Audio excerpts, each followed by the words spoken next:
The tycoons of social media have to stop pretending that they're friendly nerd gods building a better world and admit they're just tobacco farmers in t-shirts, selling an addictive product to children.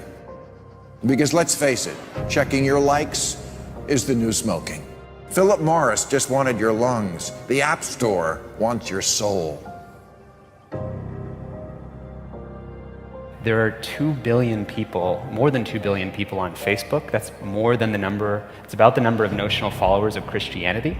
People check their phones 150 times a day, the millennial sort of audience. And so if you think about it, from the moment you wake up, it's like you're jacked in to this environment. And thoughts start streaming into your head, designed by a few technology companies. What we find is the typical person checks their phone every 15 minutes or less, and half of the time they check their phone, there's no alert, no notification. It's coming from inside their head telling them, gee, I haven't checked in Facebook in a while. I haven't checked on this Twitter feed for a while. I wonder if somebody commented on my Instagram post. That then generates cortisol, and it starts to make you anxious, and eventually your goal is to get rid of that anxiety, so you check in. And apparently we feel stressed when we can't get our phone or when our battery is about to die. You probably know this feeling.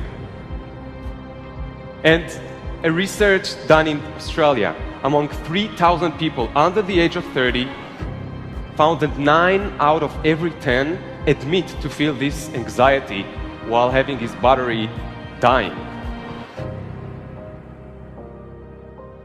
Steve Jobs revolutionized the entire world with the iPhone, and he never let his children use it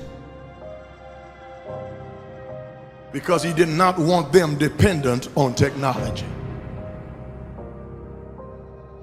Right now, an infant is getting their first laptop that's soft and squishy and makes noise. Right now, a child is being born online and being favorited and retweeted.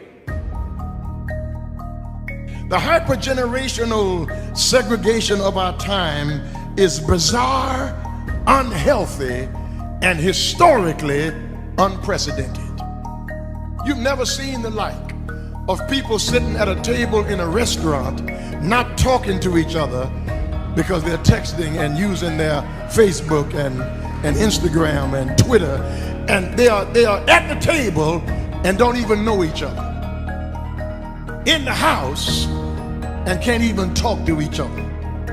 And the pressure that's on us to be like everybody else is so great that everybody tries to live like they're in a reality show.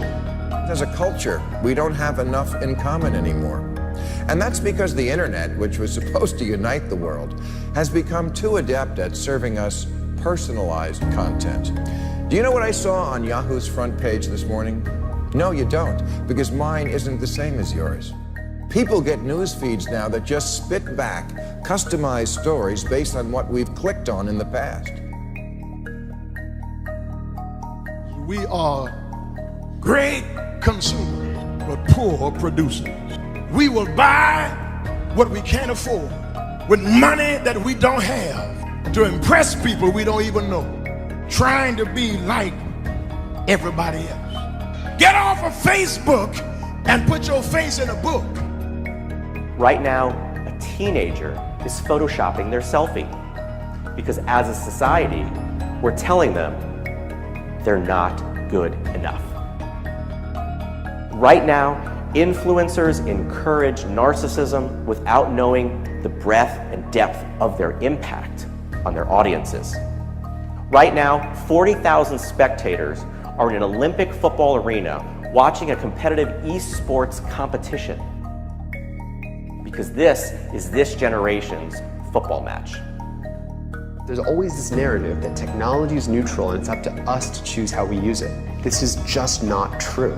Technology is not neutral. It's not neutral. They want you to use it in particular ways and for long periods of time because that's how they make their money. You don't realize it, but you are being programmed. It was unintentional, but now you got to decide how much you're willing to give up, how much of your intellectual independence. If you feed the beast, that beast will destroy you. If you push back on it, we have a chance to control it and rein it in.